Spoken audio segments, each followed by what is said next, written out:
Hi everyone, welcome back to Stories Told by Us. I'm Mariana. And I'm Ron. And welcome to episode 3, Trip to the Moon.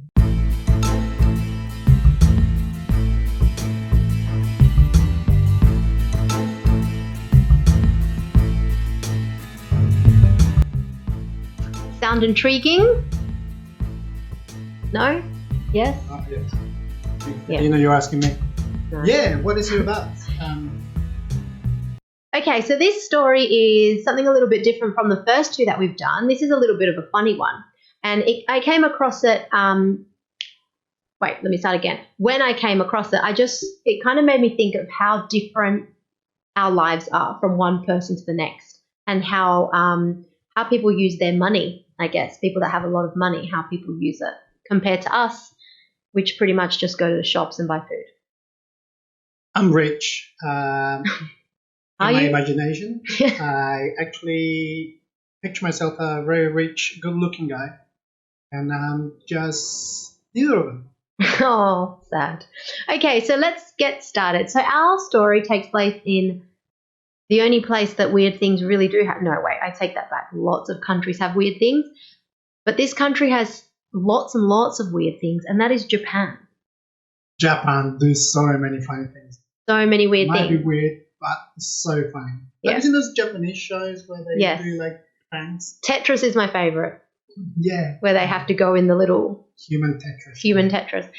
So we've been to Japan. We love Japan. It's actually one of the favorite place for me. That favorite holiday I've ever had. So Japan is amazing. Absolutely, that's my favorite spot as well. Yes. So the story takes place in Tokyo, and it was just last year that this happened. So basically, imagine this. Applicants are applying for a new reality TV show, and we all know there's so many different reality TV shows, and this specific show is the applicants are competing to become a billionaire's girlfriend, okay? Bit like The Bachelor. But not only do you get to become this billionaire's girlfriend, but you also get to be a passenger in a rocket ship to the moon. What? I know. Now, how? It's a no from me straight away, because the thought of going into outer space petrifies me. I would love to go to the moon. No, thank you. I would love to. I might dress in a dress. Yeah. I have to shave my legs. You could give it a go. Yeah. You could be one of the applicants. Okay, so excuse me while I read some of my notes here. Sorry, because there was a bit. So basically, let me introduce to you. Let me hopefully get this name right. Yuzaku Miyazawa. Okay? Yuzaku Miyazawa is a 44-year-old entrepreneur and art collector. Yuzaku Miyazawa, our lovely entrepreneur, started a business called Today in 1998, and then he launched a fashion retail called Zozo Town in 2004. Okay? It actually to date is it's the largest Japanese online retail fashion shop. Does that make any sense? Yes. Great. And then recently he actually introduced a custom fit apparel brand called Zozo. So we had Zozo Town. Now we've just got Zozo. And an at-home measurement system called the Zozo Suit in 2018, which unfortunately, once it got released, they realized it actually didn't work. So it was great in theory, and then no deal. So that got sold and that's gone. So as of January 2020, so just a couple of months ago, he was valued at a net worth by Forbes of $2 billion. Is that all? That's it. Not much. I'm worth more. And he's the 22nd richest person in Japan. So just think, he's the 22nd richest person. So there must be a lot of rich people there. Yes. Well, there's rich people everywhere, isn't there? Yeah, that's right. Well, not everywhere. Lots of places. Anyway, so what is this show all about? So basically, Yuzaku decides that he doesn't decide, but he is going to be the first private passenger on Elon Musk's SpaceX launch to the moon, or that is going to go around the moon, okay? And he's also looking for love. So why not combine the two, get onto a reality TV show, find love, and bring them along to the trip to the moon. Bulletproof. Absolutely. Like, who wouldn't want to do that? So, not surprisingly, I was going to say surprisingly, but really it's Japan. Not surprisingly, very, very quickly after this got released, over 20,000 applicants applied for this TV show. Like, that's a lot. Like, within like a couple of weeks, 20,000 women in Japan, and maybe men, don't know, applied to become his girlfriend. So okay. Well, let me get this straight. So, is this guy good looking? How old is this guy? Well, he's 44 years old, not my type of guy, but he's worth $2 billion. So I'm sure there's a lot of he's your type of guy. So I'm sure there's a lot of people out there who are like, man, I don't care what he looks like. I'm up for this. Let's go to the moon and become the girlfriend of a billionaire. Like, why not? We'll pop a picture up of good old Yazuka Mazawa. I'm sorry if I'm saying that wrong. So, get this.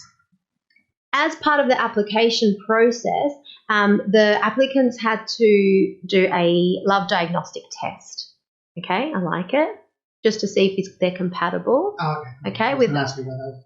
Yep, so it's like a love compatibility test. And it had multiple choice questions. And some of the questions were, quite normal, quite standard. Like, if you rode in a private jet, where would you go? That's all right, I can answer that. If I rode in a private jet, God, where wouldn't I go? I'd go all over the world.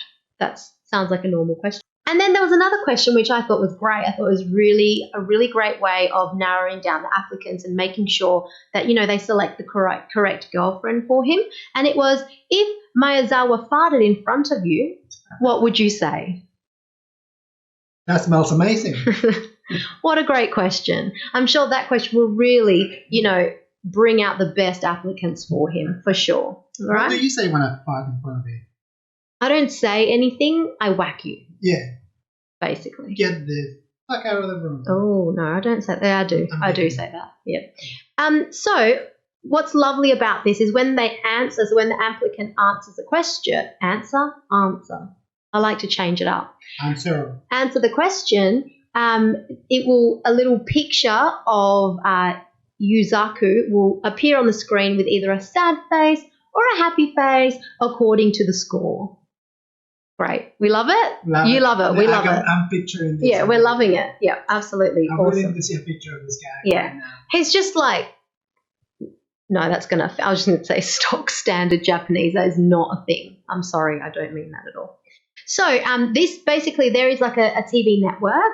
So Abema TV, they wanted to secure the show basically to generate a lot more social media traffic, and they actually were targeting the young people. So apparently a lot of younger viewers are just switching off the TV now in Japan.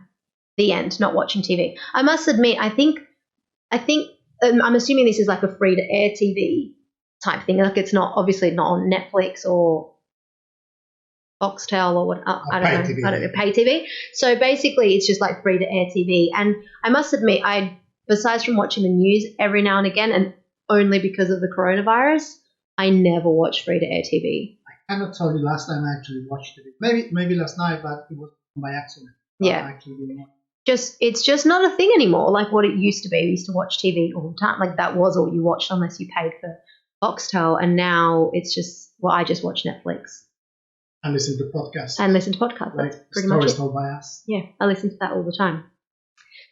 So basically they actually run quite a few other reality TV shows, in particular these bachelorette type dating sort of shows. Another upcoming dating show is includes where Japanese females are paired with foreign men that do not speak Japanese. Like, what? What is that? So they're paired up with, so it's like me getting paired up with someone who speaks, Japanese and not understanding each other at all. Great match. In reality, you got paired up with someone who doesn't speak English. So. Well, that's true. It's not funny when I can't understand you. They do all sorts of TV shows. Another one that I thought was weird was Japanese females were paired up with princes.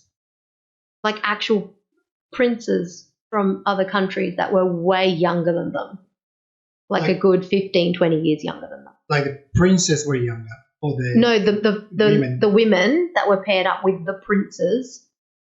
No, the princes were really young. Did you say that? Yeah. Yeah, sorry. Yeah, the princes were really young. And I don't know. It's weird. It's all weird. Anyway, by the end of, towards the end of the application time period, 28,000 applicants were ready to go, ready to compete for the love and the ticket to the moon with, I forgot his name again, Yazaku, is that right? Yusaku Maezawa. I'm really struggling with that one. But unfortunately, just before this was going to take place, and I mean, I guess luckily it didn't take place because Corona and all that, but just before it was going to take place, he pulled out. He just had a change of heart and he had really mixed feelings about it. Oh. You know, but why? Why do you think he had mixed feelings? Like, it just sounds like the perfect opportunity to find love. You know, you've got 28,000 people answering questions about you farting and how they would react, which I think ultimately is the way to pick your perfect partner, is it not? Exactly. I knew I was in love with you the first time you farted in front of me. Absolutely. So, you know, perfect questions. You could be finding your perfect match out there, you know, your soulmate, and going to the moon as your first date. Like, what else would you want? Farting on the moon. Yeah, that's it. It's perfect. It's love. It is love. So basically he decides to pull out. He says, you know what, I've got really mixed feelings about this. He felt really terrible. He went on all his social media and he gave all his followers on Twitter $9 million. Not each, just overall. He spread that $9 million amongst his Twitter followers just because. Why didn't I follow this guy before? I know. Why haven't we been following this guy? I might just follow him. He probably has 9 followers as well. Yeah, you get $1 million each. So basically he spilled out $9 million to all his Twitter followers in what he said was a social experiment to see if payment boosts happiness. Right. Like, what? So that the reason why I'm telling this story is because I just try to imagine these people's lives where they've got so much money and nothing else to do, that you go on these weird dating shows, get tickets to the moon, and then just dish out $9 million to random people that follow you on Twitter. That's just, I wish I had that much money so I knew what the feeling was of being able to do whatever you wanted with your money. It's crazy. It's absolutely crazy. If I was a billionaire, I would use it for good. Nah, no. I'd be buying all sorts of things. But yeah, crazy. So I just found it. Wanted to share this story because I just found it really interesting, and I don't think it's I don't think it's a standalone story. There's got to be that many people around the world that are, what is the word for this? Just, I don't even know. I don't know. Will you call it a disconnect from the real world because of the amount of money that they have? They think they can do whatever they want. Well, they can do whatever they want, can't they? If you've got that much money, you can do whatever you want. Well, within reason, within the law, abiding by the rules. I don't know. But yeah, realistically, that's what people do.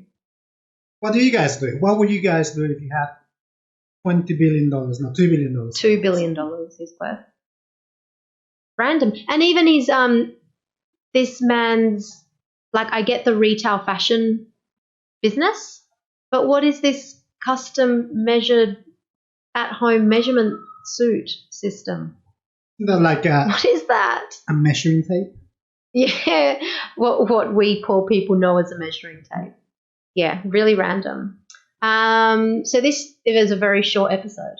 Yeah, that's good. Very short and sweet. Short and sweet, just the way I like it. Yeah, and just a random little story that I thought was interesting because I just was like, what the hell? Why, what, and well, we know who. What's his name? Yazuka? Yuzuku. No, Yusaku. Yusaku Maezawa.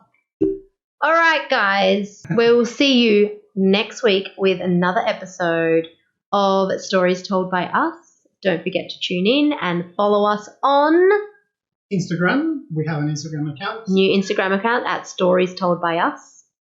We also have a YouTube channel, Stories Told by Us as well. And we're on SoundCloud, Spotify, and Stitcher. Bye. Bye.